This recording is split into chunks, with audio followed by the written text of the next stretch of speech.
Oh no! Yo! What's up? What's up? Good to see you. It's been a minute. Let me fix this. Okay, there it is. Hello! Wait. Yo! What's up, Ezra Vale? What's up, High Security? What's up, Atlanta? What's up, Assassin Sonic? What's up, Redemptive? What's up, Dronzy, Shadow, Ajax, Vibe, Huff Deer, Sir Francis? Let me get a little background music. Yo! What's up, Nikki? What's up, me Huntington? What's up, Chow Chow is here. Some Awe. Carson Zuniga. We got some good stuff today. Good Marketing Monday. I missed the good old days when we had 2 chats on the screen. That was 5 seconds ago. That was literally 5 seconds ago, and it was very brief. It was a very brief moment. What's up, Lonely Loaf, Chillcrest, Babyback Ribs, Ben Wood, Huey Jets, Ajax. What's up? That's like years for a Zoomer. TMC, what's good? Crimson Sloper. You missed the old camera angle. The one that is 1 inch taller than this one. And just was more of a forehead cam. Hello, Dr. Battle. What is the black bar? Oh, there's a black bar. Watch this, I'll fix it. Wait, hold. Just fucking hold, all right? Can we push? Can you help me push? You guys push from that side. I'll push from this side, and we'll get the black bar fixed, okay? Can you just pick the strongest emote you can find? Ah! Oh, good. Wow, you guys are really strong. Wow, that was incredible. I thought that would be way harder to move reality like that, but you guys did it. This is so sad I'm EU. You don't even finish your sentence. Dude, stop there. I get it. Hey, I get it, bro. That is sad. That is sad as hell. I can appreciate it. As an Xbox fan, this week has been hell. Oh, shut up. Oh, it's such hell that my company spends $70 billion of money from a different industry to buy one of the largest publishers. Can we just get a taste of the old Atrioc angle for a little bit to get a few seconds of it? All right, here it is. This is the old angle. This is the old angle. What do you think? Chills. So good. So, oh my God, literal chills, dude. I get shivers when I see it. I miss it. Just lower your seat a little. I won't because this angle makes more sense. Instead of me being a third of the frame angled down, it's just the camera's pointed at me.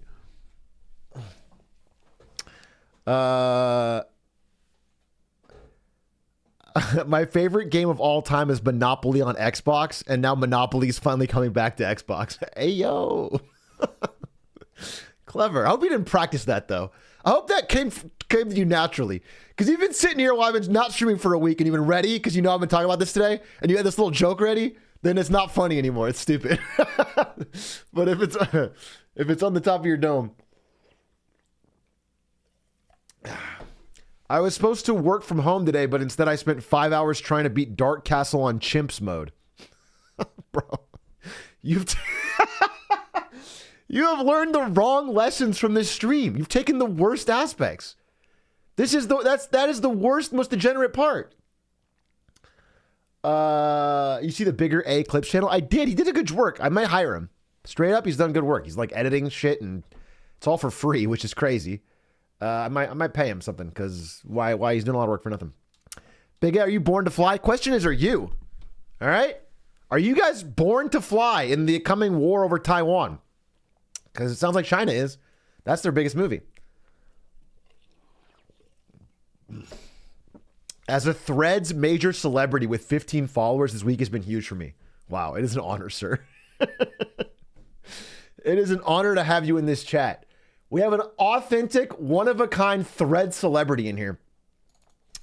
Yo, Big A, that YouTube video was fire. Hey, shut up. I worked in the YouTube video with Quack for hours last night. It is It is ready to go. I think tomorrow we put it up. I'm just having Ludwig look at it, because you got good ideas on this stuff. So he's taking a look. Hey, Atrioc, what's this? Sorry, I want to read your message. Hey, Big A. I told my crush about Born to Fly and she wants to watch it with me. Can you point a brother to where you got it? Don't lie, bro. Sorry, don't lie, bro. Come on. This whole story, your crush really wants to watch Born to Fly with you and you just watched it on my stream and now you want to... No. Come on, bro. This ain't no fucking... No, and I'm not narking on where I got it either. Fucking FBI ass motherfucker. I got it legally. That's what I'll tell you. Oh my God, Glizz Daddy live on the eve of me starting my new job. Please do not call me Glizz Daddy. Congrats on the new job, though. I just watched Top Gun Maverick. Got huge Born to Fly vibes from it. Yeah, did you? Yeah, it is. It feels like a knockoff. It does feel like a bit of a knockoff. China's always innovating on that front. Did you hear about the China spy that was the Hunter Biden whistleblower? Yes, I did. It was crazy. Although I don't know what he whistleblowed on. I mean, as far as I know, the main thing that Hunter Biden's done is like a bunch of cocaine and hookers, which, while not a great representative of the president's son, I don't know what else other than that. And so, yeah, I don't know. You forgot crack? I did forget crack.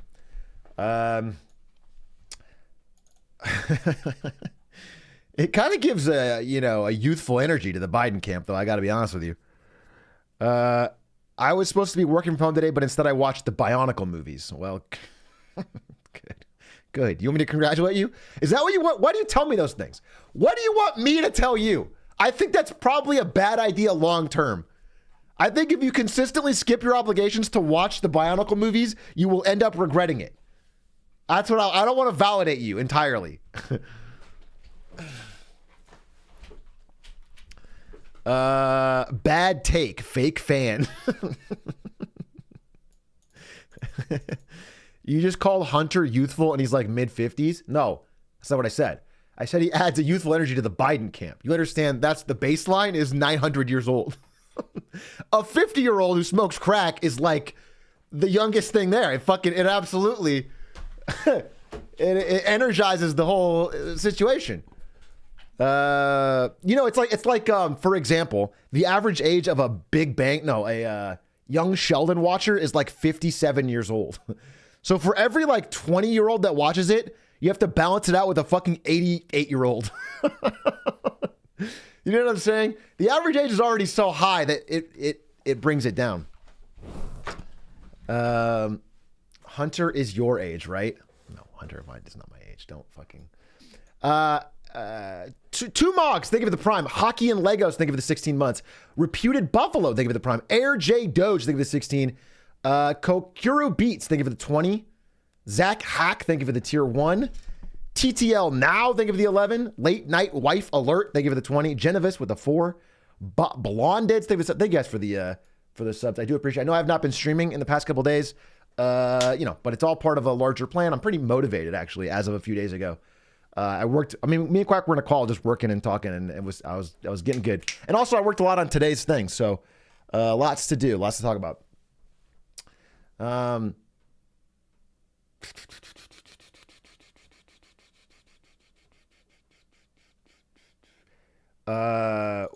Someone said something really interesting, but I forgot it. I lost it.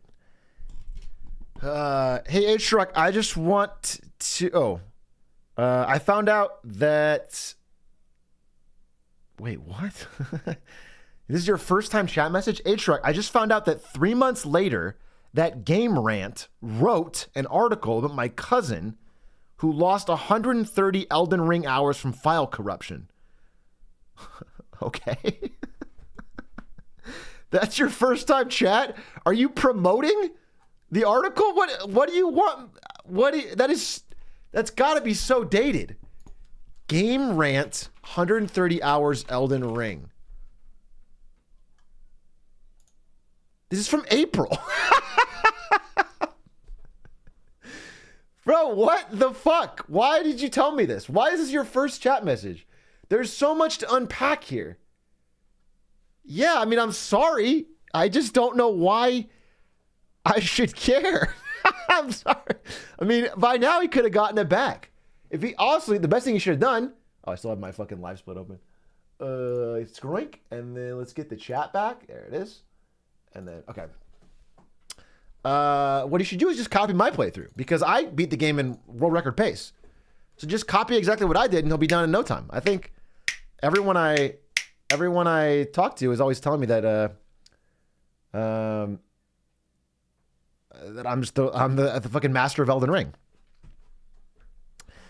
People just be using chat as their diary and I approve. I do feel like that sometimes. I do feel like people are just saying shit into the void, but because the weirder stuff sometimes catches my attention, it like subversively works and gets more attention than it should for being useless, which is an irony. Wait, I want this up. Okay. Hey, Atrioc, I just found out my mother-in-law's cousin had Game Rant write an article on how he lost. Okay, shut the fuck up. Dear Big A's chat, I got promoted today. It was dope. Fucking congrats. Especially because there's so many layoffs going around. It is exciting to hear that somebody's having a good career moment. And you're getting paid more, and that's good. Got promoted to customer.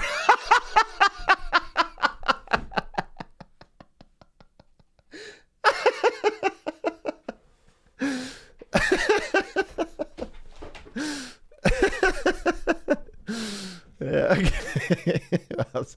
Still a huge level up. Huge level up, bro.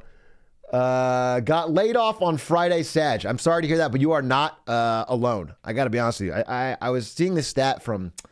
I've been reading a lot of this woman, Danielle DiMartino Booth. She's an ex-Fed employee, Atlanta Fed. She just has a lot of interesting charts and graphs about the economy.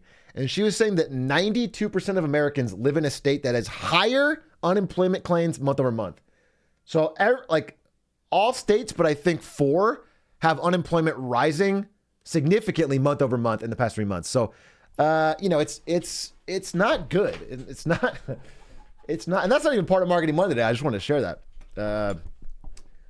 Just finished my master's project. Now I just got to finish the testing and writing part. So you didn't finish. Is that what you're telling me?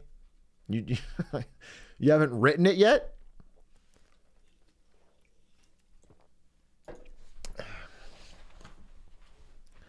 What if I disagree with the objective data presented? I mean, it's not that rare on the internet. I wouldn't, it wouldn't shock me if you said that. Atrioc, I had a job interview today for a government job where the recruiter literally told me at the end the government was planning on canceling the job. Wait, do you have more details? What the fuck does that mean? They told you in the interview that the job... Does that mean you think you didn't get it, or the guy's just being real and the job's not going to exist? What do you mean cancel a job? Cancel culture out of control, bro. They're canceling jobs. Luat, thank you for the 19 months.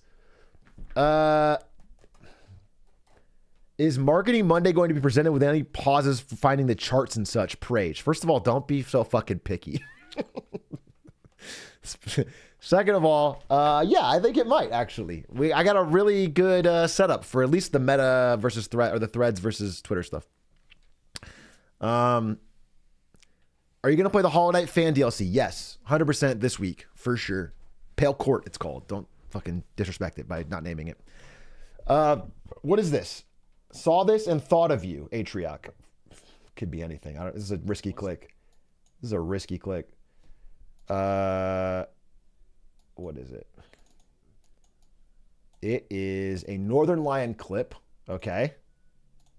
And it is... Dude,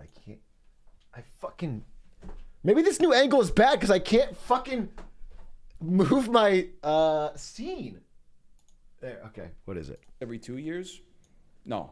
Because I'm just going to tell you no. Because, like, you know what I would have done in the past? is I would have said, sure, once every 2 years. And then 2 years from now, somebody would have come in and said, like, hey, it's the 2-year anniversary of when you said you'd play Password Game again. And me previously thought there was nobody watching the stream that was weird enough to, like, write that shit down and remind me. And then I would get irritated, and I'd be like, what are you even talking about? And they'd be like, 2 years ago, you said that you'd play Password Game today. And I'd be, like, half tilted, and then people would be like, why are you mad? He's referencing your own content. I'm like, that's why I'm mad, because his reference is so specific to my own content that the person who originally made it doesn't even get it. They've gone way too far. So no, I'm not going to play it in 1 year. I'm not going to play it in 2 years. I'm not going to play it on a boat. I'm not going to play it with a goat. Fucking preach! Fucking king! God, I wish I'd learned from him. God, I wish I didn't have the little bits of my hair left weighing me down. If I could just be a little balder, I'd be a little smarter. I should have said that from the beginning. Instead, I'm cursed to play fucking Paper Mario every fucking year till I fucking beat it, which will never happen because I make no progress every year. You love Paper Mario. I can guarantee you, Chicken Joe 920, that you are not an expert on my mental state.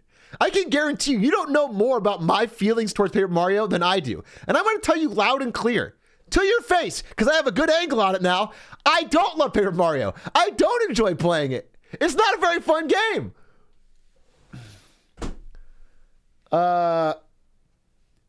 In denial. Good one, Atrioc. I can't. Oh, you kidder. Oh, you jokester, Atrioc. Oh, Big A. Always saying these jokes, dude. Always fucking making me laugh with your crazy takes about not loving Paper Mario, a game that you refuse to play only once a year. Once every 2 years. Right, close that out. Okay. How's everybody doing? We're going to start here probably 10 minutes, 8 o'clock with wins and fails, which is quite robust. Let me make sure I got everything set up. I think I do. Legitimately. I think I legitimately do have everything set up, which is Pog. Anybody watch LICS 5 was pretty sick. Or was it 4, 5? Pretty impressed with old Lef. Did not think he still had it in him. Didn't have the dog in him, and he did. Let me close all this. See if I have everything. I was so sad J-Mook dropped. Yeah, but better than him playing while sick, then getting a bad result, and then, you know, he just fucking was sick. It happens. Honestly, again, some of the data I'm seeing is like, damn, dude, a lot of people are sick. I don't know if it's long COVID or what, but the number of Americans with a disability, wait.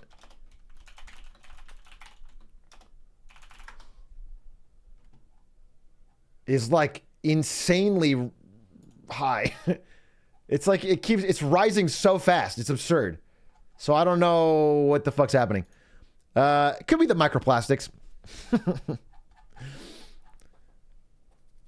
COVID has shrunk the workforce by 5%. Yeah, there's just a lot of people that are not going to work because of long form illnesses that I assume are somewhere related to COVID.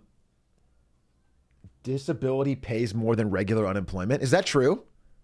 And can it be faked or fudged? Because that could also be a reason. I'm no health expert. I don't know shit about shit when it comes to that. I just know the numbers are real and rising. The number of people that are claiming disability is much higher than it ever was before, ever, in my lifetime. Sean about, thank you for the 29 months. I got disability to get bread for real. Oh, do you? Fuck, dude. That's fucking cool. God, you're cool. Fuck. Why is everyone in my chatters an absolute giga chad Sigma, according to each other, despite any evidence to the contrary?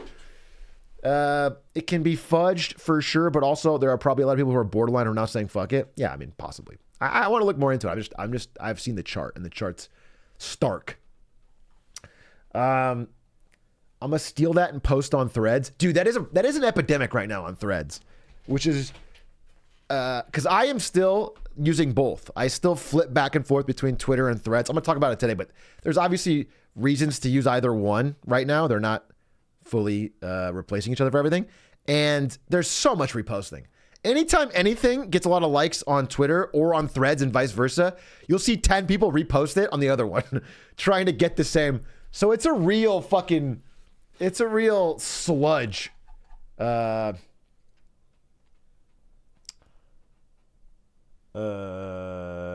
sucks because it has no following tab. We'll talk about it. Are we watching Born to Fly? We literally already watched it. Unless you expect me to watch Born to Fly every day on stream. And by the way, I'm prepared for you guys to say yep. I know that you're going to say yep before I say it, so just don't do it because you know that that'd be stupid. And you also know that if I were to actually do that, you wouldn't watch because it would be a stupid idea. You're not going to rewatch the same fucking movie. So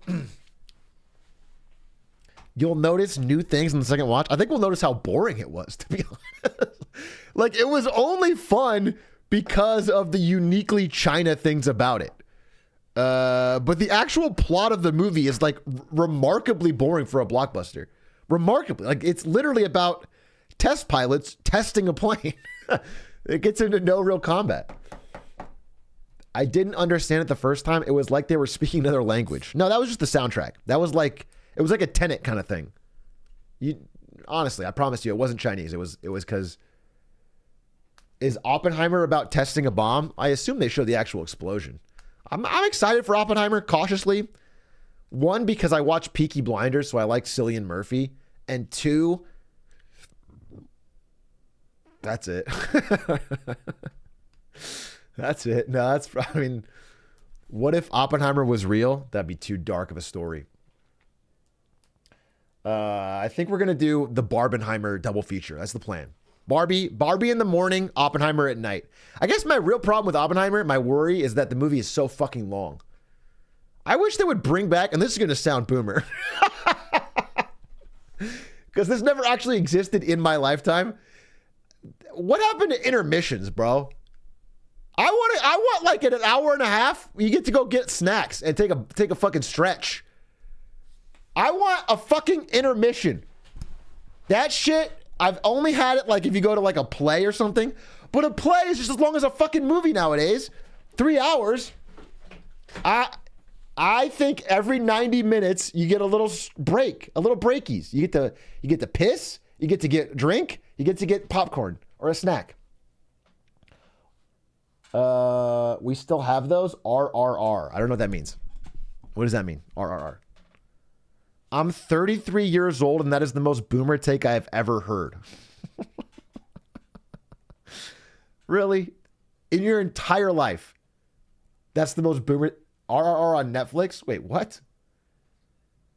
A Netflix movie has an intermission? Wait, what are you talking about? With every Netflix movie has an intermission, it's called the fucking pause button. What are you guys talking about? I literally, are you guys serious or joking? I cannot tell if you're fucking with me. There should not be an intermission in a fucking Netflix movie. You can pause them. RRR intermission. I'm looking it up right now.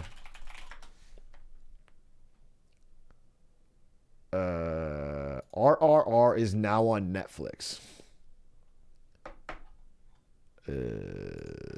Intermission. Oh, I don't think they include it in Netflix. All Indian movies have intervals. Theaters even enforce intervals in Hollywood films so they can sell more snacks. Interesting. That's what I want. India, you're onto something. India, you're onto something. Just fucking add a nice 90-minute intermission. You go, I'll buy more snacks. Because, you know, also, nobody is a good rationer of when it comes to snacks. Like, if I go see a 3-hour movie and I buy candy and popcorn, I fucking had that whole thing munched within the first 30 minutes to an hour, and then the rest of the movie I got nothing. So I'll buy a little less. 90 is crazy? What do you mean 90 is crazy? If it's a 3-hour movie, 90 would be half.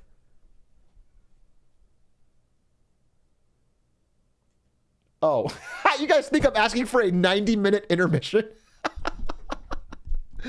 Use your fucking brain cells. No, I am not asking for a 90-minute break. You know what I'm saying. Please, fucking context clues, put it together. No, I am not saying I want to take a 90-minute break. You have to plan out your literal full day to watch a movie. 90, yeah, it's actually a restaurant meal that you go and take in the middle. No, I don't need to be more clear. It's obvious what I'm saying. They need to do an intermission 30 minutes before the end of the movie. Wait, why?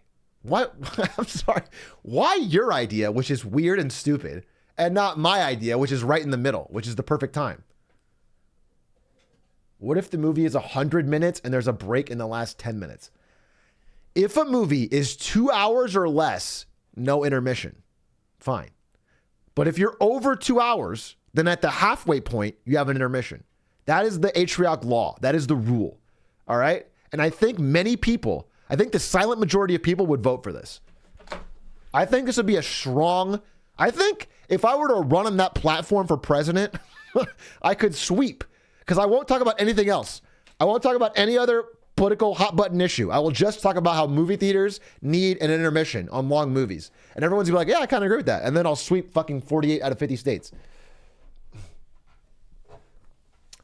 Thank you for the $5. What did you say? You said, okay, boomer. All right. Thank you for the 5. What if it's I Am Legend? You can't break that immersion. I Am Legend is your one example of a movie that is so sacred that you can't break the immersion on it. The Will Smith weird vampire movie from like 2006. That's the one movie that can't be paused.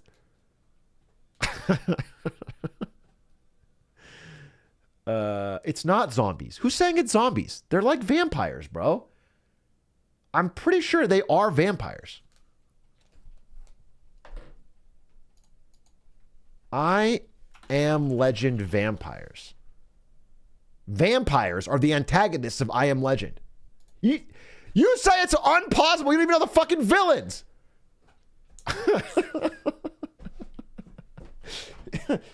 Bro. What if the intermissions were just a random actor joining the movie for 5 minutes and then getting killed off and he just talks about snacks the whole time? Why are you guys trying to complicate my very simple and good idea? Why do they have to hire a separate actor to show up on set and then jump into the scene and distract everybody and talk about snacks for 5 minutes so you can go skip? Wouldn't that pull you out of the movie if like fucking, I don't know, fucking Dave Chappelle shows up in I Am Legend and talks about snacks, does riff on snacks? That's weird. It's just it throws off everything. Patton Oswalt. Yeah, I mean, that would just pull me out of the movie. I like the movie theaters where you can call in a waiter and pretend to be a rich fuck for 3 hours. Me too, brother. It's fun. I like the little button. I like, there's like a fun thing I like to do. I think it's pretty cool. Is like, I'll order something, like pretzel bites or something. And then when the waiter brings it to me, I'll say, I didn't order that. No, I didn't order that. And he'd be like, I'm sure you did, sir. I have the receipt. And I'm like, no, I didn't. And I'll get really loud and belligerent about it, you know, and I'll knock it off. And I'll be like, damn, I refuse to pay. I don't have it. And it's like this fun, it's like a fun little game. Ari loves when I do this. And you know, either they'll like fucking refund me, I'll get the free pretzel bites if I make a big enough scene, or they'll throw me out of the theater and then I'll complain and then usually get some free tickets later. So it's like this fun little back and forth I have. They love it. I love it. It's like a, you know, it's a cool little,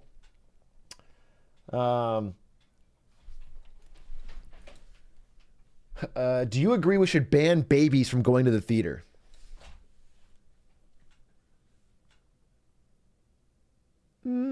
I think the brave Napoleon stance is yes, but I'm also thinking about it and like, I'm not you guys, so I don't go see fucking, I don't know, what, the Minions movie 10 times. You know what I'm saying? Like, I don't know how many movies that I would see in theaters have babies showing up. Like, I think it's weird. I think it should be more enforced that you can't bring, you know, screaming children into a fucking rated R movie. Or even PG-13. Like, if the age limit's fucking makes sense. So, you know, but I have rarely ever been annoyed with kids in a theater. So I don't know. I like we went and saw the Mario movie and there was kids there and they weren't like loud or annoying. So, why are there babies at any movie at all? Even kid movies, they can't understand it. I think kids can understand movies. I think that's a crazy take. You are saying that kids are incapable of understanding moving pictures? Or do you mean just babies? Because kids can watch a movie. I assume all of us watch movies as kids. The Backyardigans movie was goated. That guy's 28. And he watched it last week. Babies like shifting colors. And that is the first chat message from Susie. Sure. Are you a baby, Susie? Are you giving me the fucking... Are you just confirming? I'm 23 and I still haven't seen a movie because I don't understand it.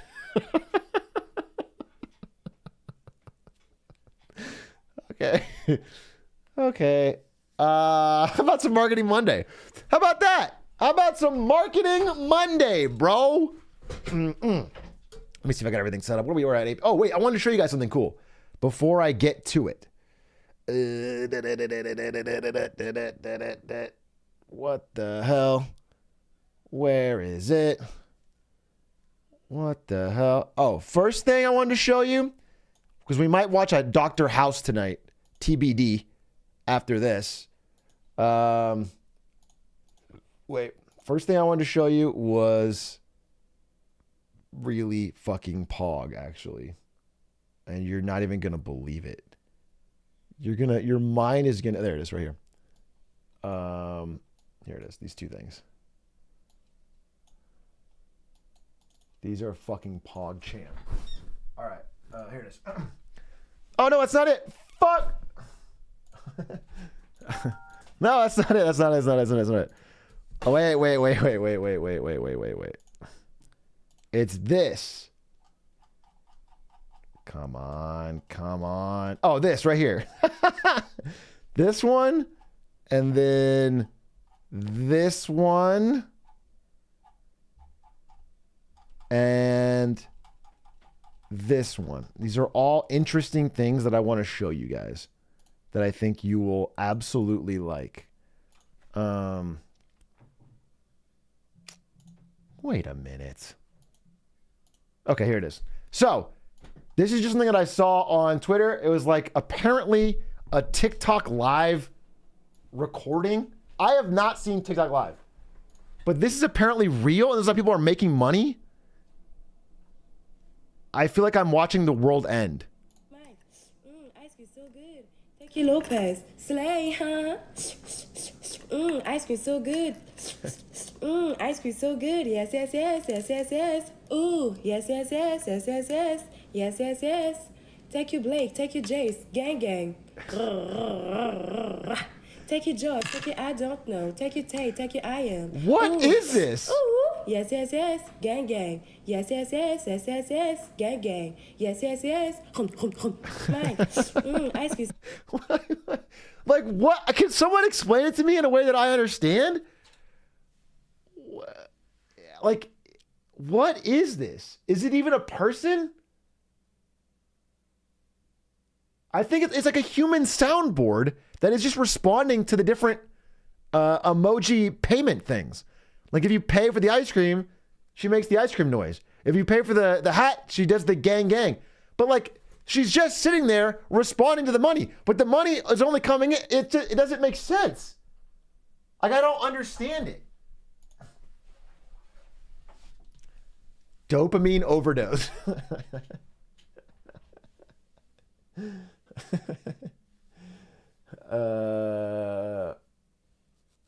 Stop standing up. Wait, I have to move to see this fucking monitor, dude. The angle's actually messing me up. I gotta move this. Let me move this. Like this. Fucking shit. Okay. Okay. All right. Something you wouldn't understand. It's called the grind. I just don't understand. I don't get it. I honestly don't get it, and I want to understand more about it. Honestly. like, and I'm sure there's other, like I'm seeing in the comments, there's other kinds of this stuff, but TikTok Live in general, I don't, it's like a weird money making thing, but they're not doing content like a Twitch stream. You know what I'm saying? They're not reacting. They're not doing anything. They're just saying quick noises. And I know there's a trend to act like you're an NPC from a game. Can I tell you guys something? It's been long enough, right? I'm like 8 months removed from NVIDIA, and I had this idea that you know, now that I'm not there, we're not going to use. But it was around the recent launch, and I want to just talk it to you. This is an idea I've had for a long time. All right, it was called. It was a marketing campaign called Make Games Real. And it was basically like, kind of like that. And the idea was around the launch of a new GPU, you'd have a bunch of influencers, whatever game they were known for, like it would show them playing the game, then they would have the GPU and like it would cut to them putting it in the computer. And then they would make the real life around them into the game. You know, so like if it was Ninja, he would like do that, and then suddenly he's in Fortnite or whatever. Or the idea was like the graphics are so good, the games are lifelike, and I really liked the idea. And then the, you know, it was like a kind of a extension of the organic RTX on trend, which basically had RTX off being boring and RTX on being like incredibly lifelike. That was the idea. It was like an RTX off on trend, and then people could jump on it and maybe win stuff. Isn't this just Spy Kids 3D? This is the wrong audience. This is the wrong audience to even pitch this idea. I regret it fully. I regret it fully. I wish I...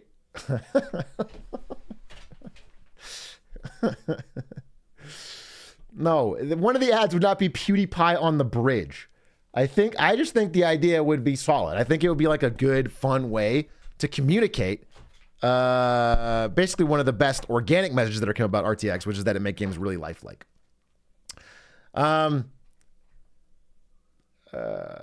we liked it, but it was very expensive, so we ended up not doing it. We did something a little lower stakes, but I think we would have eventually done it if I was still there.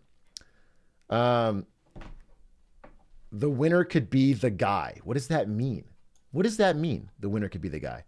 Okay, wait, I have one more thing that I wanted to show you, and I hope I can find it because it was one of the coolest things I've ever seen. And maybe it's random.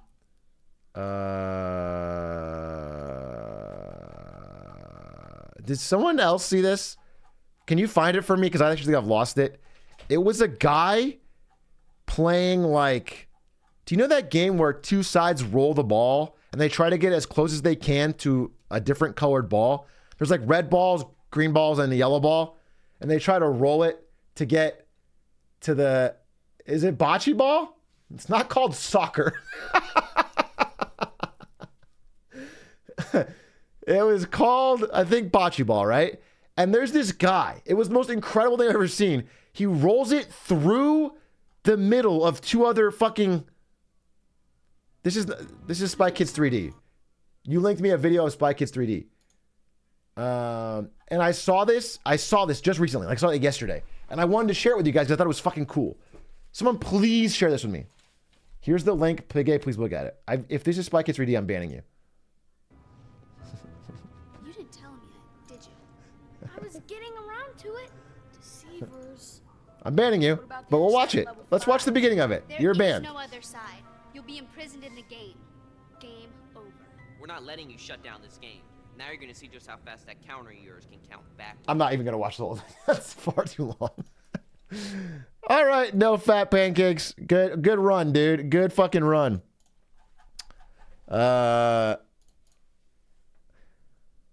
Is this it? Oh, I think this is it. Yeah, here it is. Oh, you found it. Oh, PogChamp. Okay, look.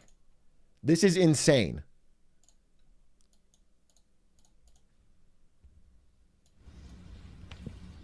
Pause. Look at this. Just pause. He has to get this ball as close as he can to the yellow ball. Okay? The winner is the people that has the most distance or the closest number of their balls near the yellow ball. So red guy's winning by a lot. Green guy's a little bit far. These guys, you wouldn't expect them to miss either, to be honest. Well, he's very close to splitting the two Red Bulls and getting to the jack. That's what the target is. Oh, look at this. Oh, that is ridiculous. That is just so good. It is ridiculous. What a hole. That was outrageous. That's fucking crazy. Bro, that blows my mind. How good can you be at something? I mean, I guess it's me at Fizz, you know, but like still, incredible. People will watch anything. I'm sorry, I think that was cooler than the fucking TikTok live. Gang, gang, gang. Gang, gang, gang. Yes, yes, yes. Gang, gang, gang.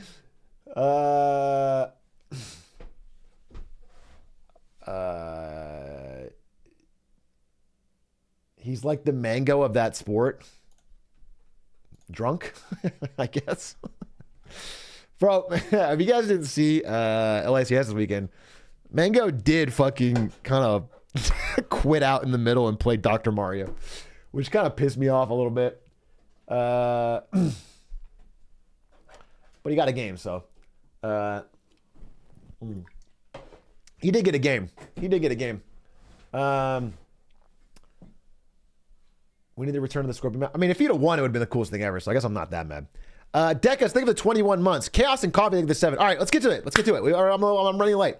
Fucking, stretch. I need you to do one thing for me. On Marketing Monday, I do all the work to set up a 80-slide PowerPoint. And all I need you to do is one simple thing. It's a call to arms. Stand up, analyze the screen, and when you see a representation of yourself, say me. Starting right now. Fuck. It's the wrong. Ladies and gentlemen, welcome to Marketing Monday on July 10th. The return of Marketing Monday wins and fails, where we cover all of the wins and fails in the last week or two in marketing and business. And today's top story is a win for all of us. It is a win for every man, woman, and child on this great globe of ours. And that is the ever-growing war between Elon Musk and Mark Zuckerberg.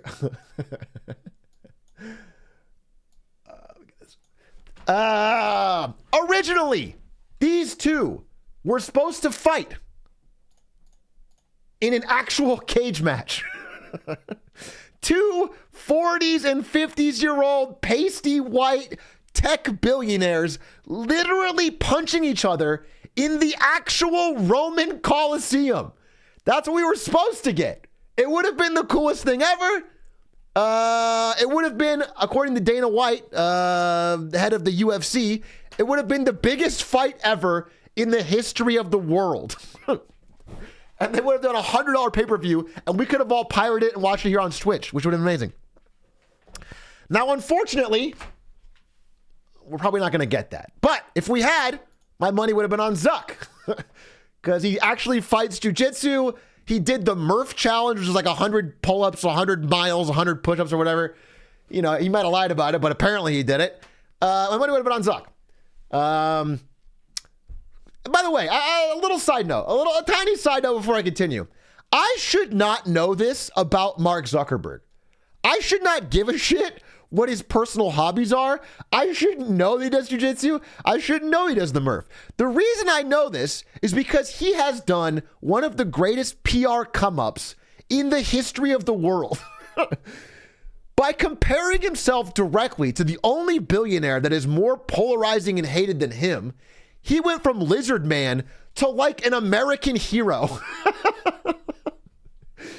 And I'm talking about recently, okay? I looked it up. This is a YouGov report on favorability of celebrities.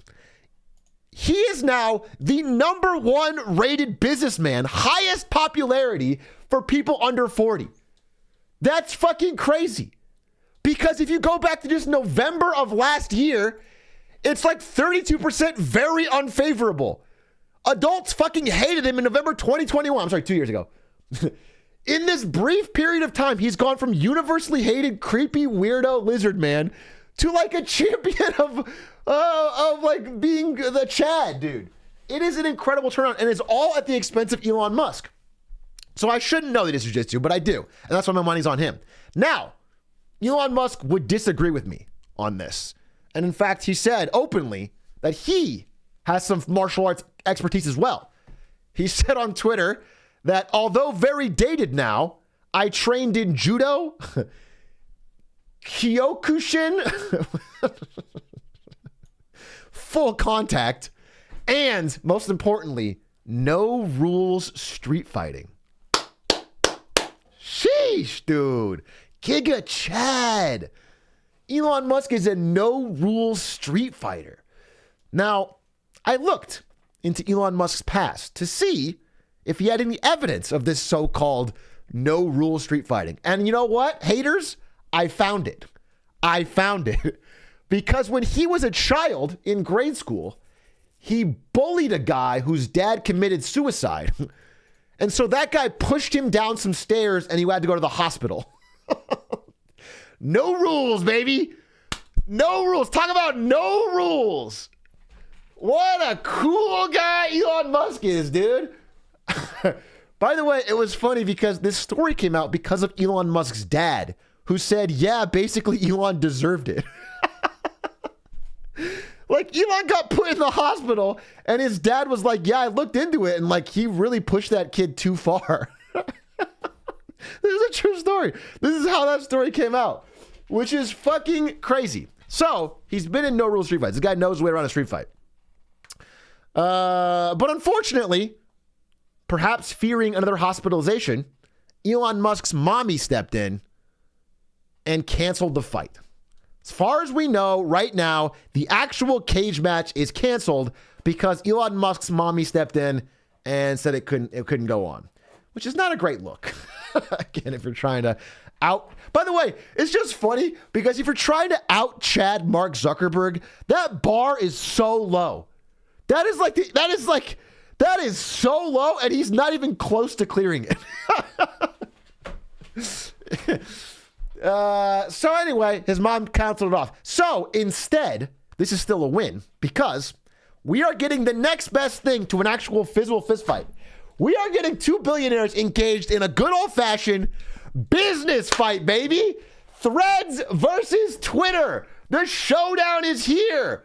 We are getting online sniping. We are getting pettiness. We are getting lawsuits. We are getting copycat.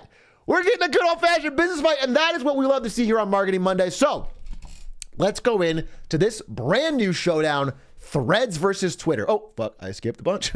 Now, Mark Zuckerberg. Sorry, actually, I skipped a ton. Wait, go back.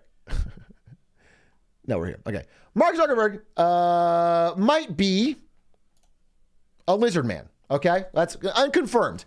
But he is good at one thing. He's world class at one thing, actually. And that is copying other social media features. And in this case, he saw weakness. Basically, he saw the possibly stupidest business decision ever made by any social media company ever. And I'm including like Vine. The stupidest decision of all time, which was Elon Musk announcing he was going to rate limit Twitter users to only view the app a certain number of times.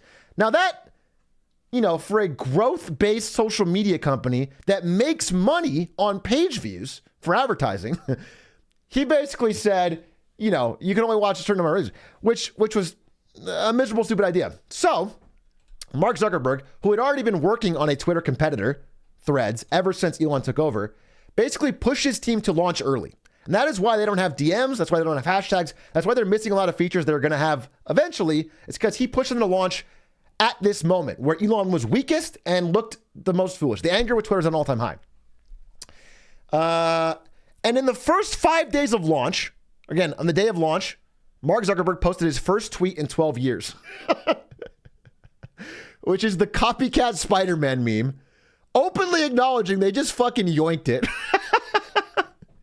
which they did, but what are you going to do? And he posts this and he launches Threads, and Threads is, again, basically Twitter without Elon Musk. It's fewer features, but it has less Elon Musk and all of the weird things that he's added to make it worse.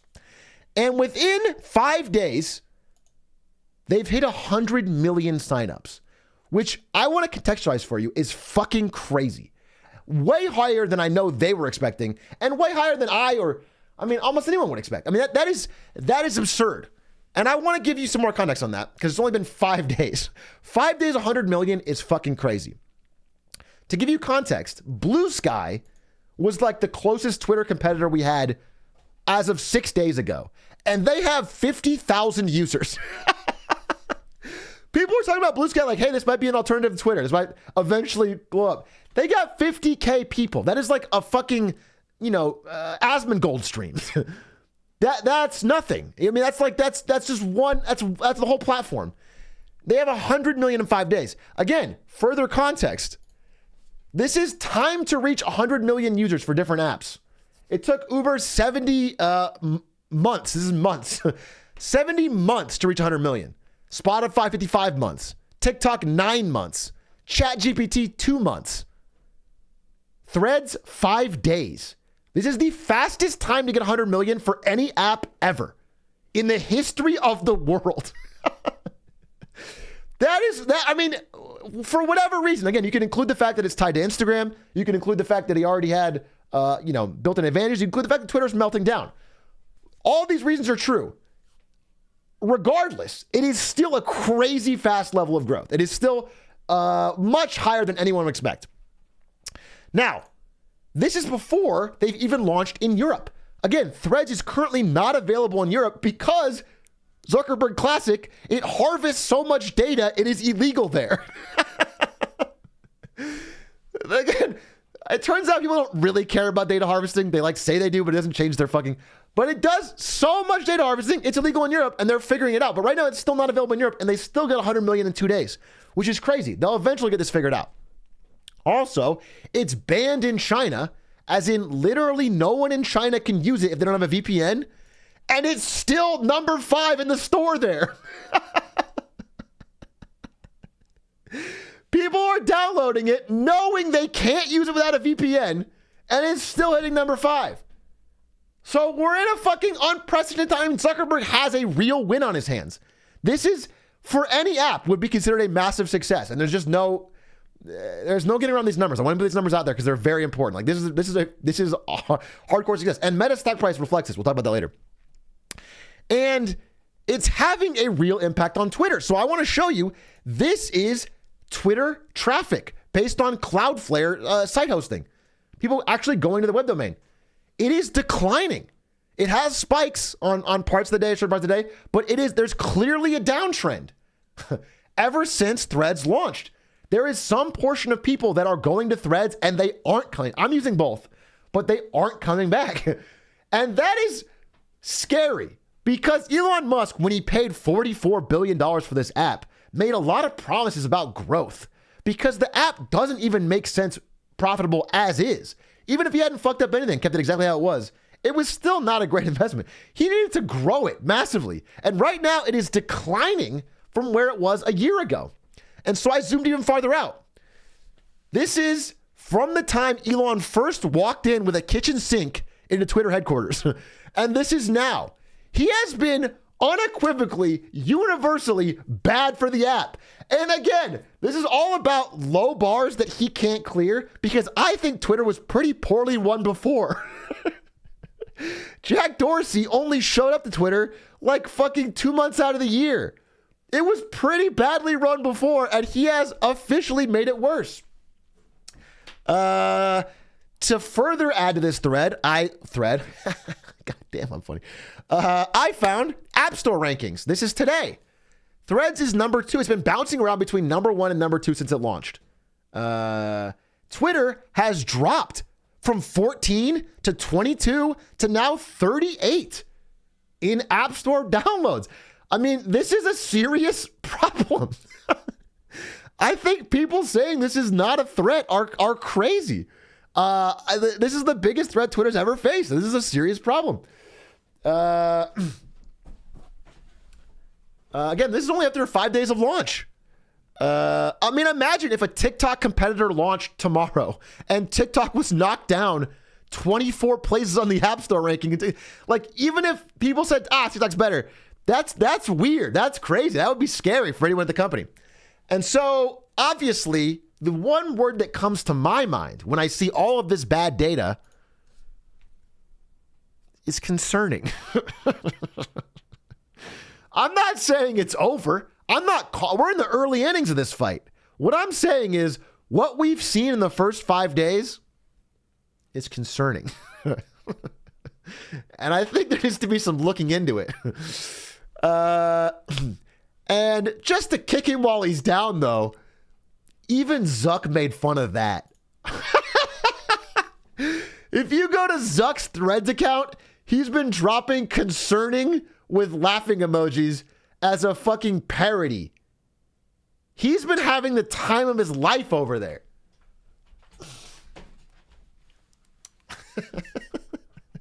He's on fire, dude. And so, again, there's more than this that's just concerning. For example, Elon Musk has not been paying rent. Again, I mentioned this a long time ago when we first talked about the acquisition, but this $44 billion deal is financed with a lot of debt that is put onto Twitter's books that requires them to pay about $1 billion a year in interest payments. Twitter barely makes that. And in fact, is not profitable enough to sustain that. And so everywhere they can, Elon Musk has been cutting costs. So he doesn't have to sell Tesla shares to pay those bills, which is a bad look for Tesla, his golden child company. And so he is refusing to pay rent. He is, oh, wait, no. Dude, I set this up and now, is it back? Okay, good. Okay, good. He is refusing to pay maintenance and janitorial staff at different offices. Again, this is only $700,000, but it's the principle of the thing, which is that he's not paying bills. At every place he can, he is just not paying. And he is now officially suing. Again, he's mad. Now he's kind of realizing how bad this whole investment was. He is suing the lawyers that made him buy it. Oh, it shifted. I don't know how to fix it, dude. Fuck, I clicked something and now I don't know how to fix it. No. Is that back? Bro. It's worse? Bro. Wait, hold, pause. I can fix this. What if I just...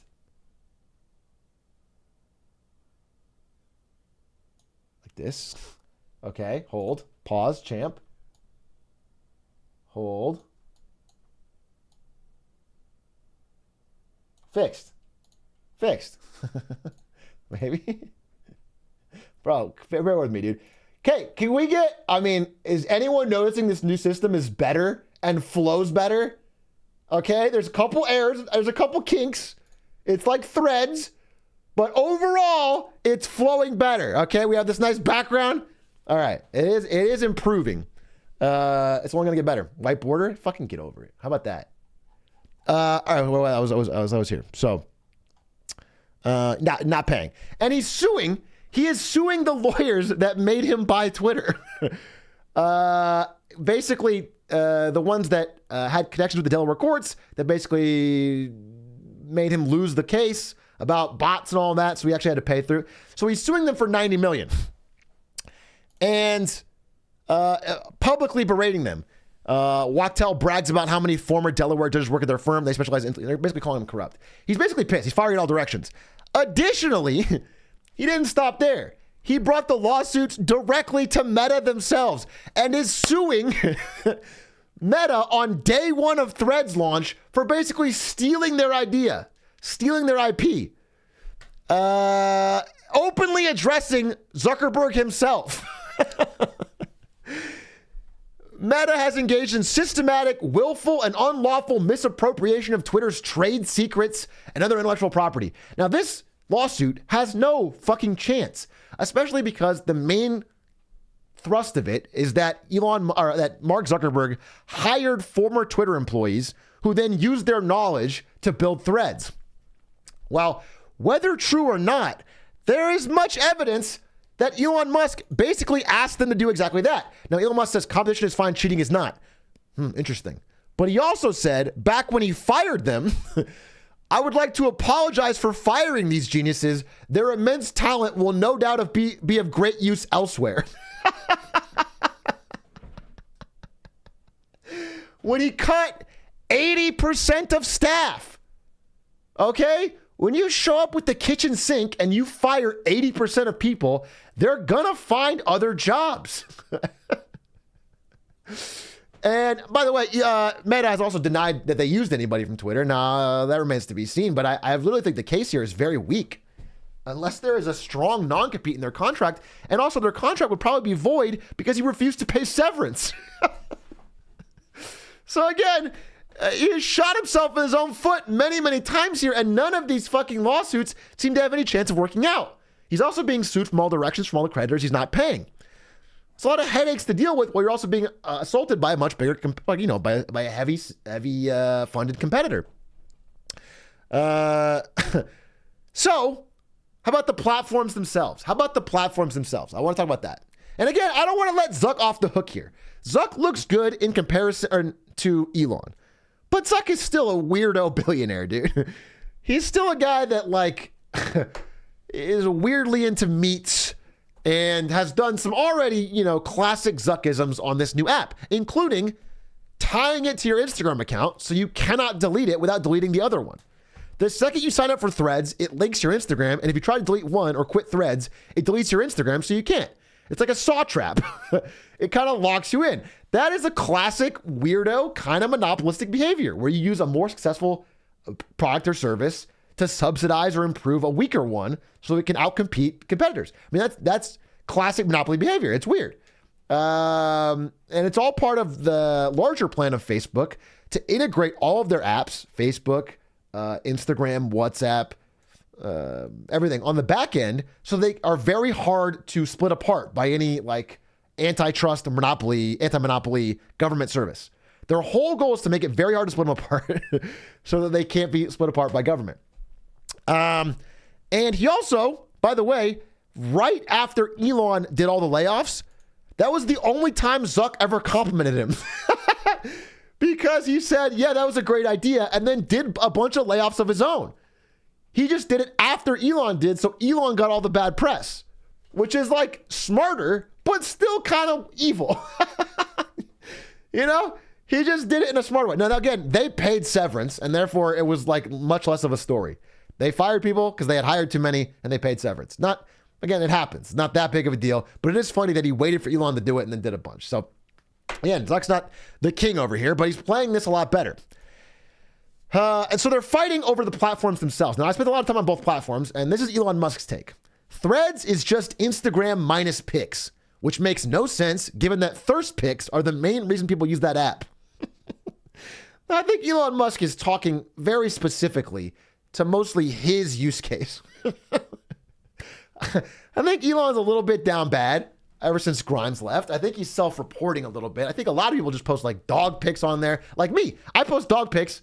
That's it. I have Maya pics on there. Ari looks at birds and cosplay. How many times have you read comments on Instapics and wished there were more? Personally, never. He doesn't want to hear you talk unless you're on Twitter. So that's his take. Zuck, on the other hand, is just not responding, basically, and is talking about how friendly Threads is. The goal is to keep it friendly. I think it's possible, and it'll be the key to its success. The one reason Twitter never succeeded as much as I think it should have is because of that, and we want to do it differently. And again, I think there's some truth to that. I think a lot of people who aren't, super combative don't want to get on the app and have constant debates and fights, especially with random weirdo blue check marks on every thread. They just don't want that. And I think there's a real good point here. So, my take on it is that having spent a lot of time on both now, is that Threads is safer and nicer, and it's a pretty good app, I think, for normie stuff, which is like, if you want a picture of a dog, if you want, funny memes about the celebrities, if you want brand safe stuff, if you want brands doing stuff back and forth, I mean, it's fine. And if you also want to see like friends say nice things and have a little, I mean, it's nice. But the vibes are a little off. Again, seeing Jeff Bezos on there pretend he's a normal person. Jeff Bezos saying, "What's a good hangover breakfast?" asking for a friend is like, it's cringe. Because on Twitter, he couldn't get away with that. But on Threads, he can. So there's some issue there. However, on Twitter, you have the absolute weirdest shit. Like, for example, this post of what Paddington Bear would look like in missionary position. Okay? So the vibes are also off on Twitter. Twitter is a lot weirder. And that is probably the best thing I could find. I mean, that's the nicest, at least funny thing. There's like some downright racist shit on there that just gets fucking put in people's feeds. So it's a real contest. And I say right now, I think both of them still have their unique uses. But I do think the ceiling for what Threads is doing is much higher. This is part of their strategy. They are literally openly saying they are not for news and politics, which is one of Twitter's best uses. If you want to see news breaking to the up to the minute news, if you want to see what's going on, if you want to see smart opinions from pretty smart people sometimes, you can find it on Twitter. But a lot of people just want entertainment. They just want Hurt Copain to put some memes. They just want, you know, a funny, high retweeted tweet and dog pictures. And I think that audience may be a whole lot bigger than Twitter ever thought they could capture. I think Threads has a much higher ceiling than Twitter ever had by keeping it more brand safe.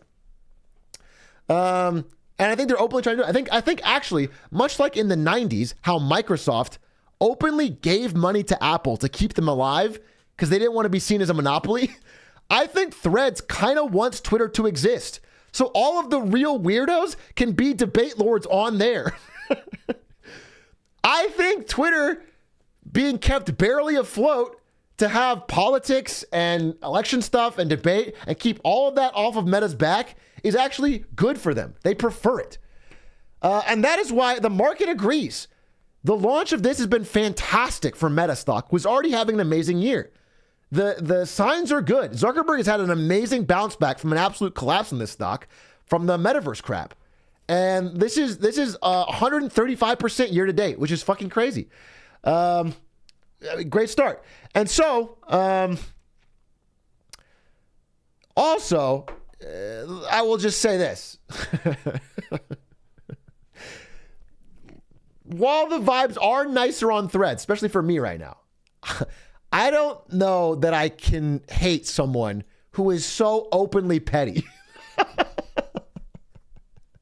I'm almost feeling a little bad for Elon at this point because after every other thing has failed, after all the lawsuits have failed, after all the debtor stuff is closing in, after the fact that this is like looking like a pretty rough contest for him, he openly said today, Zuck is a cuck. And then 8 hours later said, I propose a literal dick measuring contest, which I'm sure if Zuckerberg agreed to, he would get his mom to back out of. This is not a fake tweet. This is not a fake tweet. This is a real tweet. I just want you to know this is a real tweet. Now, is this all a win for us? I think so. I think this is very funny. We're going to keep following this on Marketing Money. We're going to keep talking about it. But I think the real win that we can all hope and pray for is that we get this, a sequel. I'm just praying Aaron Sorkin comes back with a sequel, dude. Bring it back and let us see how this movie really wrapped up. Because this is part 2 of Zuck's era. The anti-social network. And so that's what's going on in Threads versus Twitter. We'll keep following. I mean, I'm very interested in this story, but so far. So that's just the first part of the wins and fails. I want to give a follow-up wins and fail. All right, so let me jump to it. Do you guys remember in a few wins and fails ago, probably a month ago, maybe 2, we talked about how all of these celebrities were being indicted because they promoted FTX. And we said the real winner is Taylor Swift, who's like the one hero who stood up and said, wait, aren't these unregistered securities, and backed out. Do you remember that? It turns out that was fake.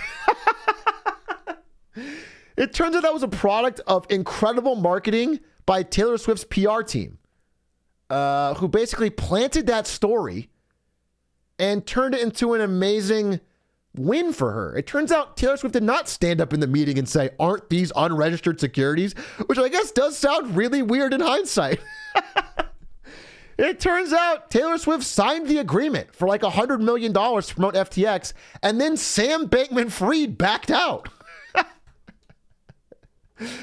Oh, that's not the same story. However, as we'll get to in a second, the win is still with Taylor Swift. Taylor Swift stays winning because not only is anyone never going to hear about this story, but there's another thing going on in business that is absolutely killing it for her. But I'll get to that in a second. I just want to say the fail in all of this, the one I'm really sad for, is fucking Tom Brady. Because it turns out that Tom Brady wasn't a celebrity who shilled for FTX and then walked away with a bunch of money. He believed in FTX and lost $50 million and got divorced at the same time. He took all of his payments in FTX stock and crypto. He actually believed in it. He's not like Shaq who took the paycheck and ran. He actually believed in it, and so he actually lost a fuck ton of money. $50 million. Sometimes his divorce, which I think was, according to this article, they dealt with this as it was a huge blow for them. Right in the middle of a divorce, they have a huge loss of their money. Could have been a factor. And that is why you see Tom Brady now hanging around Mr. Beast, trying to win free money. That's the only reason he'd be hanging out on his boat. It's because he's trying to get fucking a free car or something, dude. He needs it. He's trying to bounce back. But let me talk about Taylor Swift again, okay? I want to give her a win. If you guys don't know, a few years back, this man on the left, Scooter Braun, pictured here, unrelated with Kanye West, who at the time was in like a feud with Taylor Swift. This guy spent $300 million to buy the masters of all of Taylor Swift's first 6 albums, I believe. Might be 6, might be 3. Her first albums. All right? He bought the masters of them all. And the idea was, he would own those songs and could make money off them in perpetuity. When they're played on the radio, when they're played in soundtracks, when they're played in stores, whatever. And Taylor Swift was understandably furious about this. She wanted the right to control her own music. And so at the time, she developed a plan to, again, I am no Taylor Swift lore expert. I am just giving the business side of it. She developed a plan to re-record all of her old music as a new album called Taylor's Version. So if the album is Red, now it's Red Taylor's Version. But it's just the same songs. And by doing that, she owned them 100% and completely and could put them on Spotify, whatever, and get all of the royalties. Basically causing this guy on the left to have wasted $300 million. And the crazy thing is, it worked. She can legally do it, and it worked. It wasn't written to her contract that she couldn't, so she did it. And now, again, I don't have the graph here. I'll probably get it if we can add it to the YouTube video and put it here. But the graph is basically the old versions are getting streamed on Spotify like 1/8 as much as the new versions. So she just straight up slid around the deal, didn't have to bid $301 million or whatever, and actually has all of her old music making money. I mean, it's actually a goated business move. And it's got the record labels fucking scared. Which is why, as she started to do it, Universal and other big studios have reworked all of their contracts to ban re-records. If you're an artist right now signing, they will make sure that you cannot do this. Because they have just seen they can get fucked over because the artist has all the social media pull. So if the artist says, hey, support me, listen to the new one, people will. And so actually they're kind of going, it's like disrupting the system.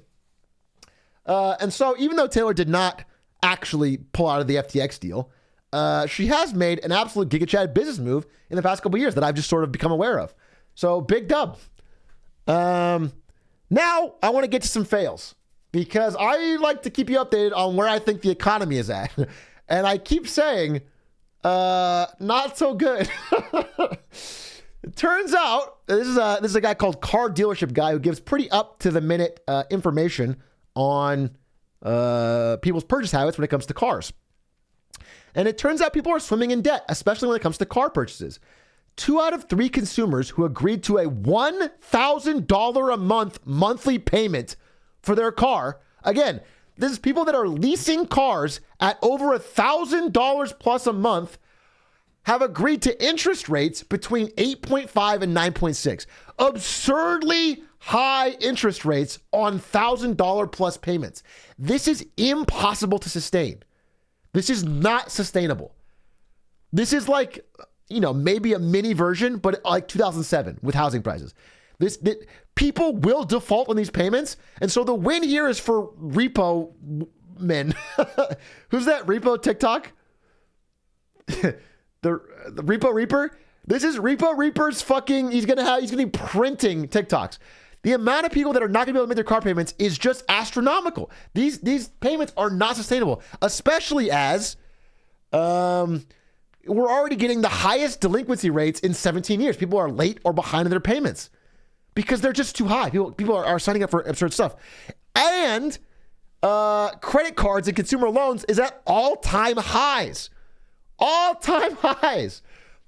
The interest rate on those loans also at all-time highs. So people are paying higher interest on higher credit card payments at the same time as they're taking on larger credit card bills, at the same time as student loans are about to come back.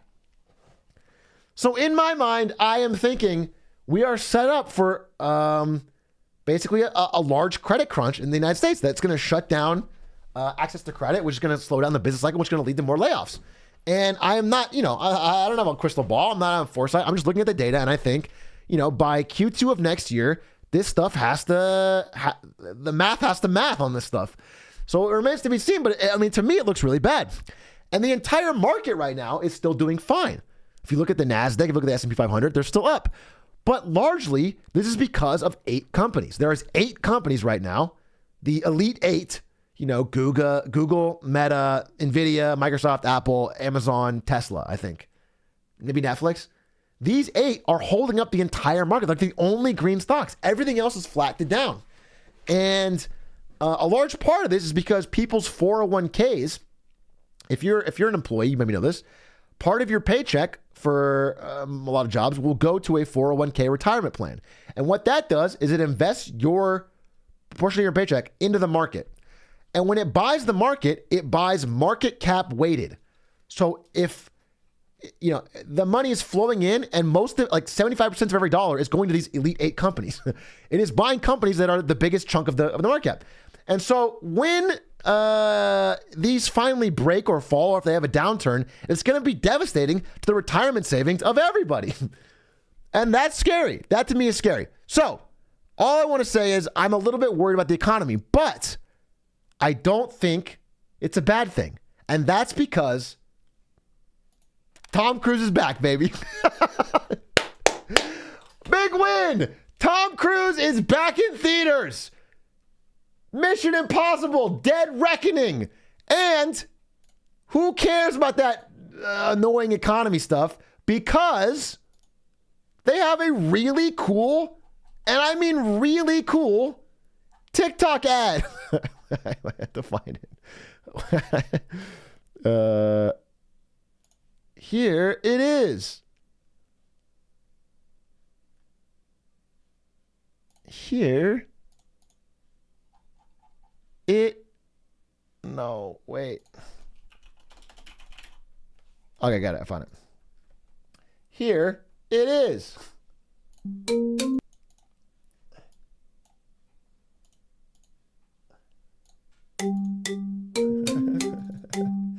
This is Pog. This is, listen, I know that we did a lot of economic data. This is unironically a win to me. I saw this and I was like, damn, this is really clever. It's really smart for what the app is. It keeps your attention, and then watch the end.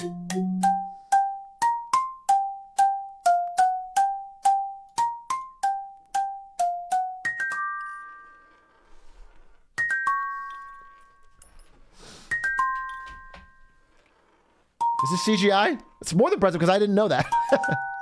I couldn't tell.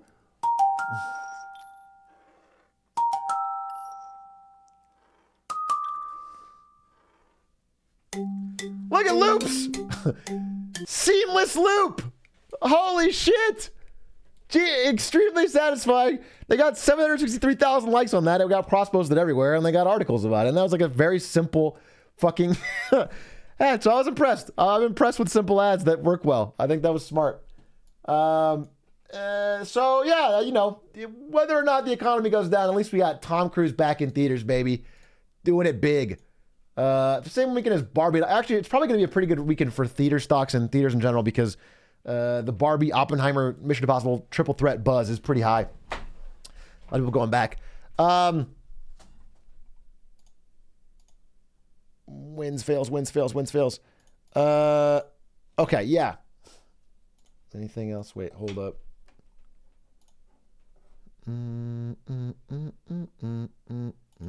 Oh!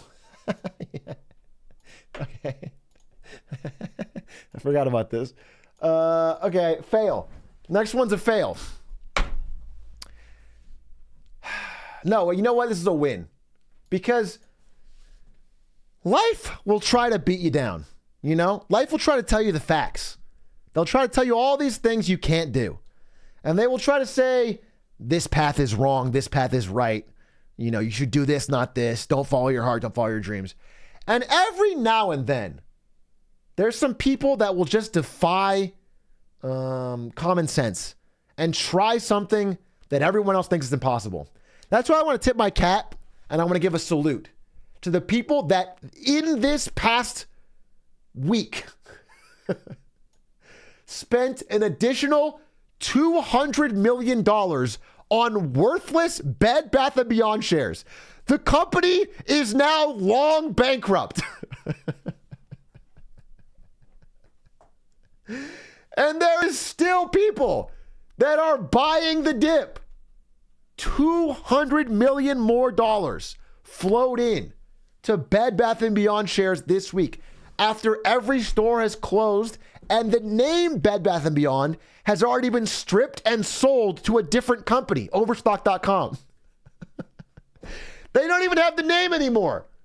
And people are still buying shares. So I just want to say heroes. You know, they see something that I don't. They see something that I don't.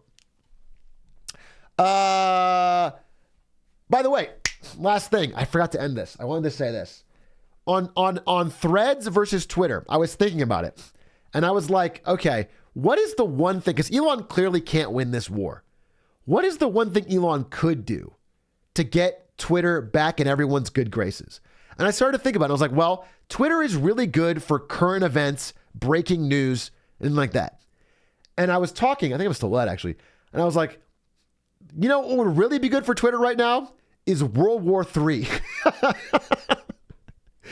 If World War III started tomorrow, Twitter would definitely be the place you go. No one's going to Threads to get news on World War III. All the memes, all the breaking info, all the news would be on Twitter. Unrelated, let's get into the segment called...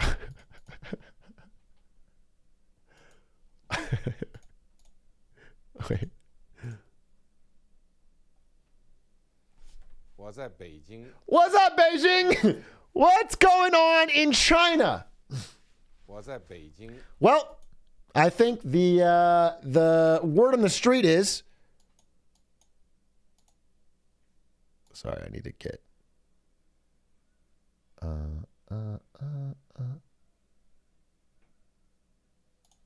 Hold. The word on the street is... I'm pulling it. I'm pulling it over. Here it is. War. That's the word on the street. This is from the Telegraph. China is preparing for war. Military spending has increased in China. Tensions between the West and China show no sign of easing. Janet Yellen went out to China recently to try and, I don't know, ease tensions. Didn't work. The Pentagon is freaking out about a potential war with China. America is running war game exercises and finding that in some of them, They are literally running out of it's like fucking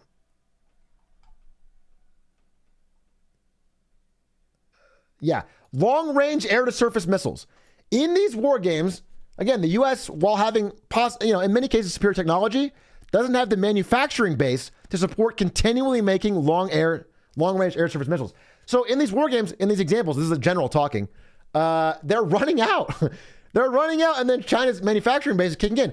Similar to what happened in World War II when America had a larger domestic manufacturing base. There's a real chance, this is a real problem. And so that's only assuming the U.S.-China war doesn't go nuclear.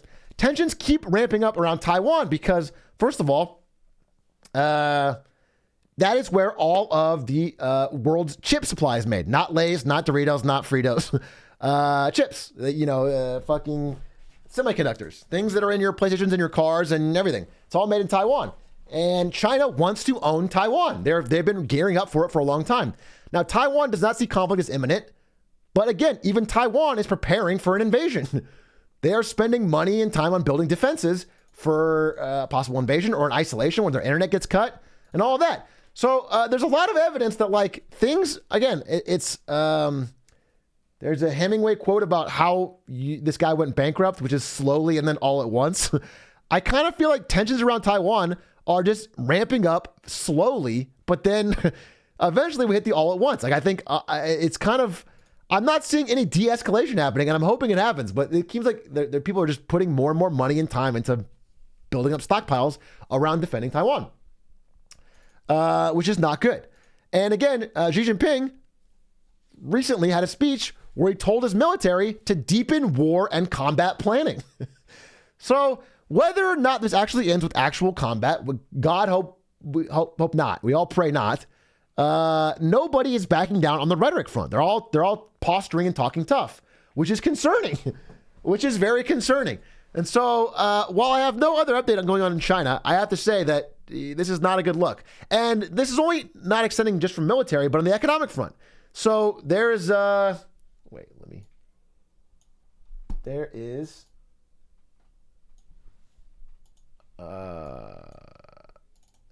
the chip war, again, which is what all of this is makes it so important.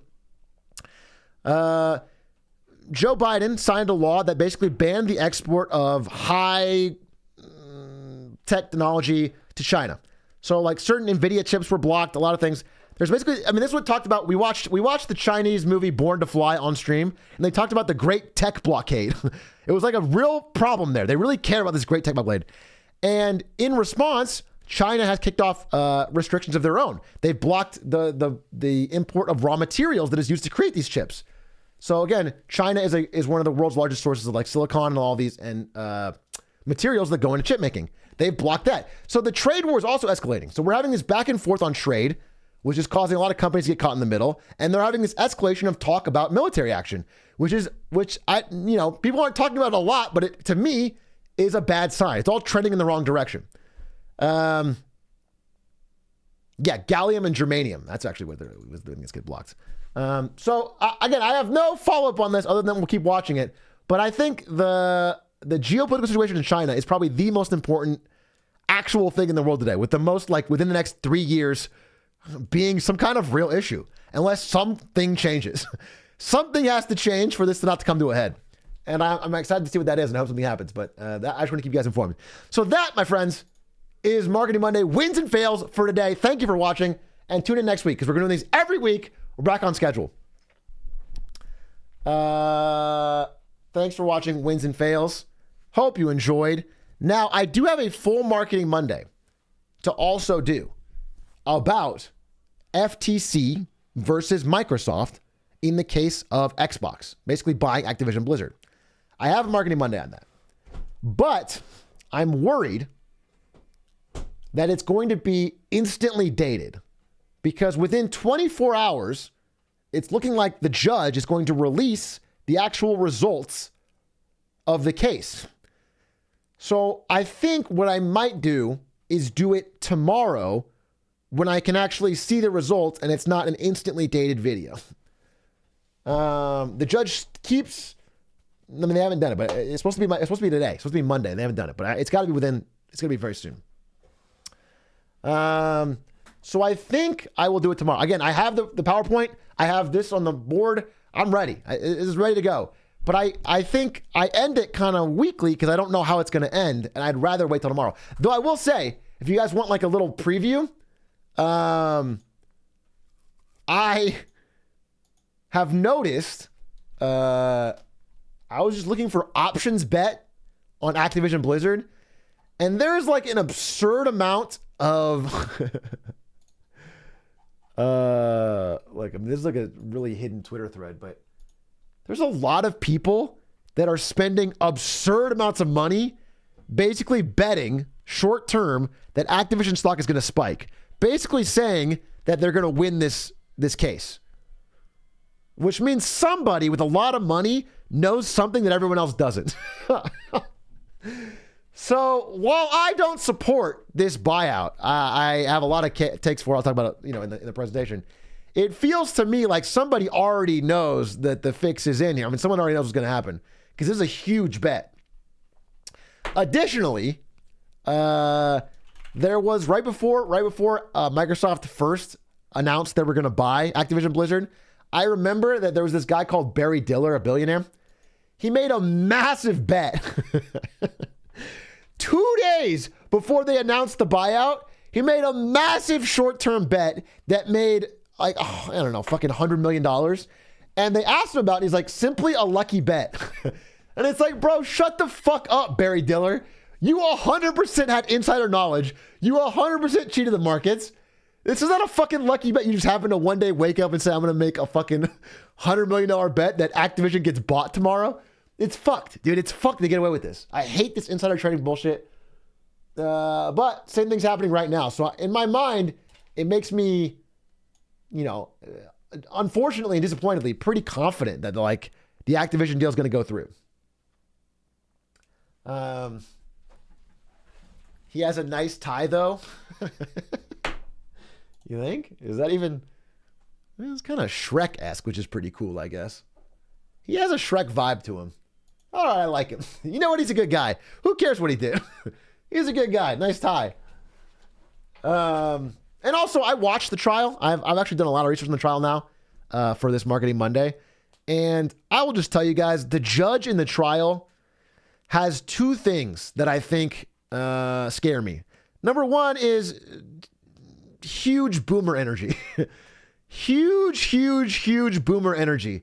Just like not understanding video games at all, not understanding, they never even heard of the console war. They don't know anything. I mean, just really out of touch on all of this. Had to ask so many clarifying questions, had a real tough time getting it on anything. And then secondly,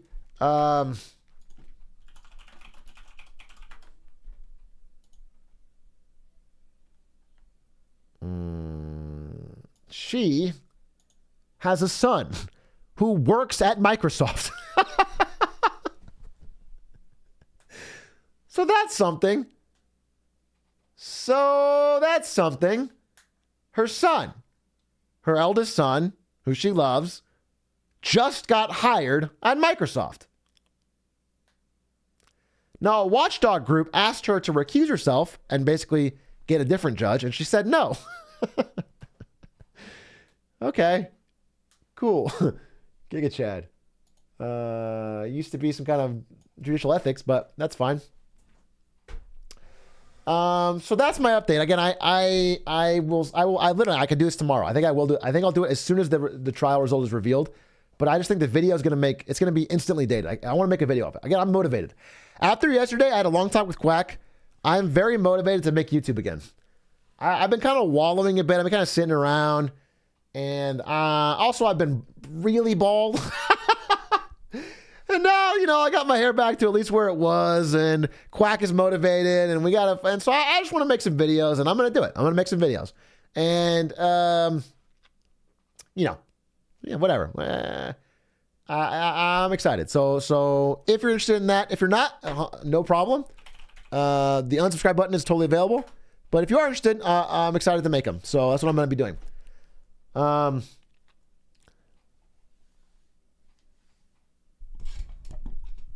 And that's sort of the update. I think I will. So that's why I'm going to hold on the Microsoft stuff, even though I think it's very interesting. Can you repeat the insider trading knowledge? Who was the bet on? Please do not copy that bet. You don't have the knowledge, so you're still gambling. That person theoretically knows if they're making that massive bet. You are gambling. You are assuming they do. It's a game of telephone.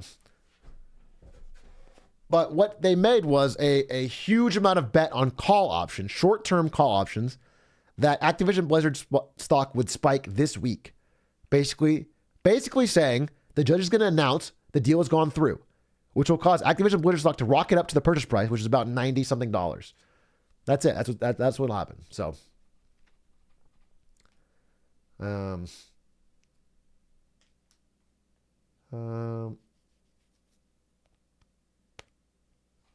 what if it was really lucky? I mean, that's what they're going to say if they get it right. I was really lucky. What if they don't know and they're just degens? It's possible. It's just, it's suspicious. Because the amount of money is very large. It's not Wall Street bets money. It's like real big money. And, this happened right before it was actually announced with Barry Diller. So I just think there's some people that have insider knowledge that are trading on it.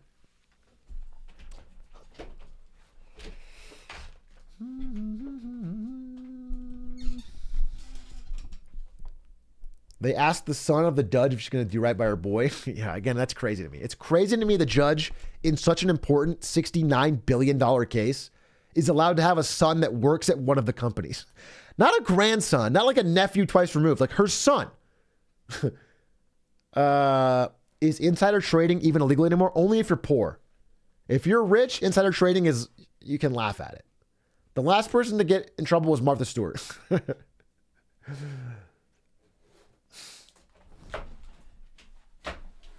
You think Microsoft hired him on purpose? No way to know. Doubtful, but it's just a confidential other way. I mean, even if there was no nefarious act on the Microsoft part at all, like they did no retaliation, they did nothing, it's still a conflict of interest because like there's always that threat that Microsoft would they'd promote him more if the deal goes there's just a sense that like if she wants her son to have the best success, she will be inclined to do better for Microsoft, who has a lot of money invested in this case.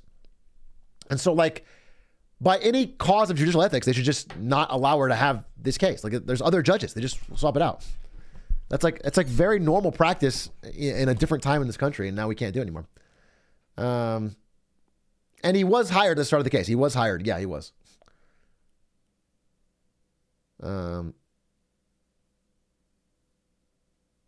He's going to get free Game Pass. Hey, thank your mom for making sure we got our $69 billion deal through. Here's free Game Pass.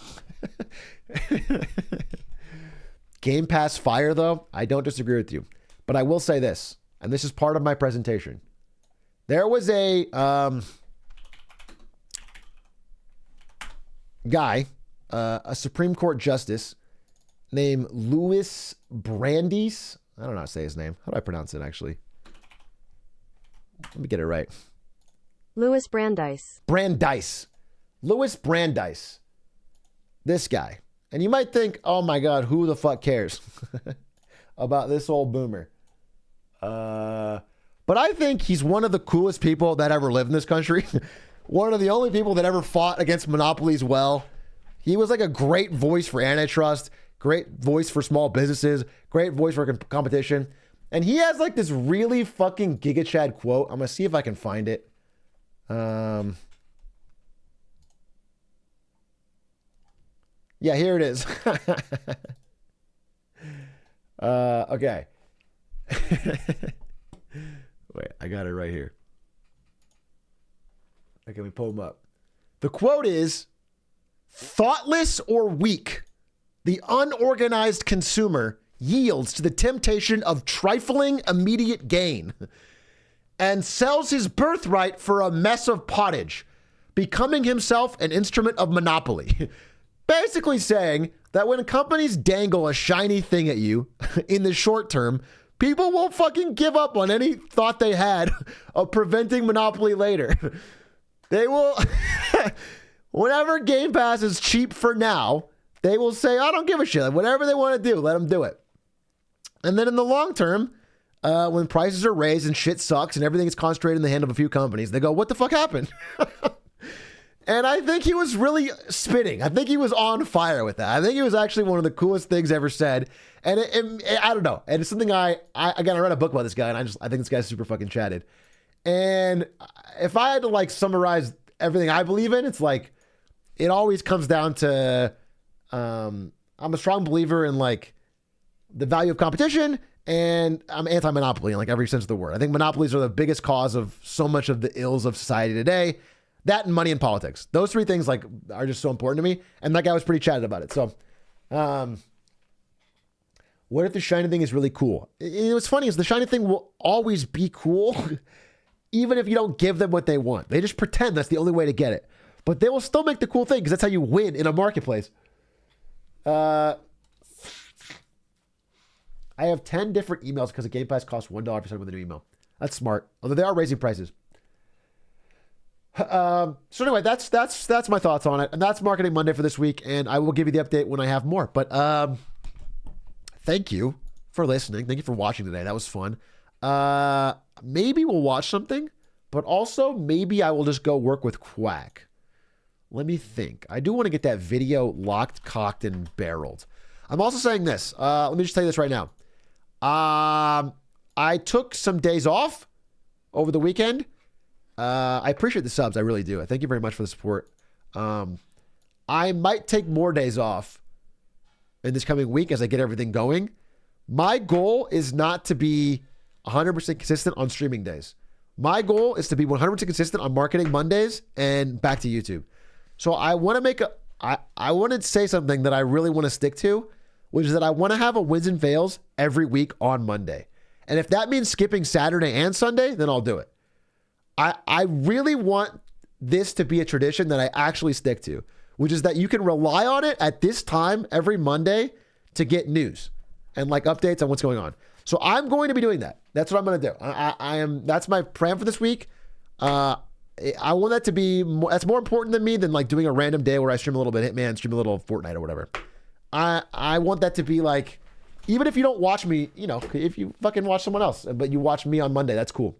I'm working on that. So, you know, hold me to it. I'll be back again on Monday. I mean, I'll be back again this week. I don't want to play Hollow Knight this week, but that's what we're doing.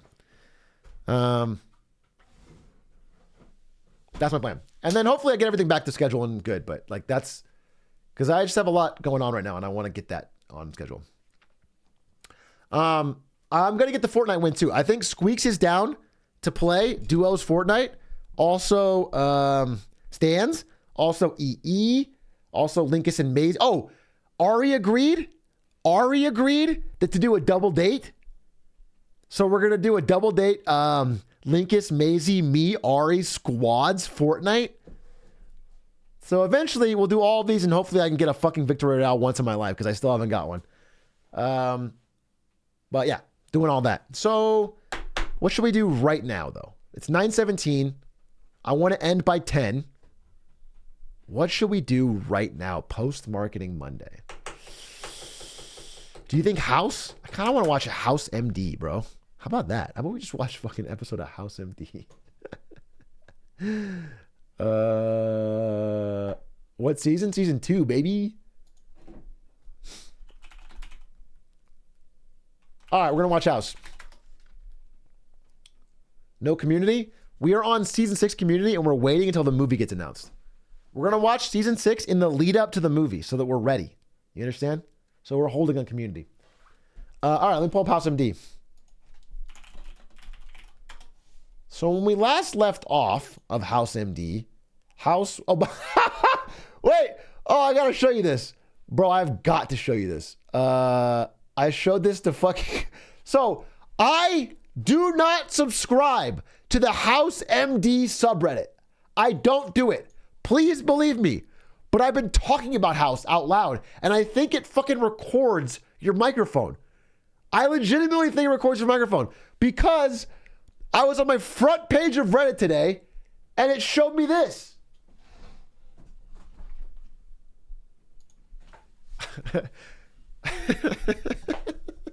Which I thought was really funny.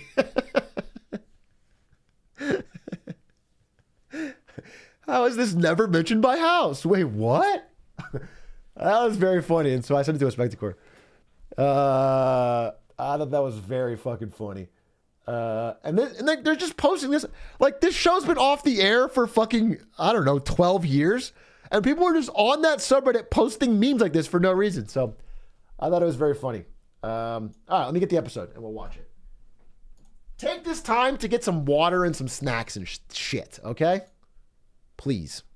Now, when we last left off, House beat God one-on-one.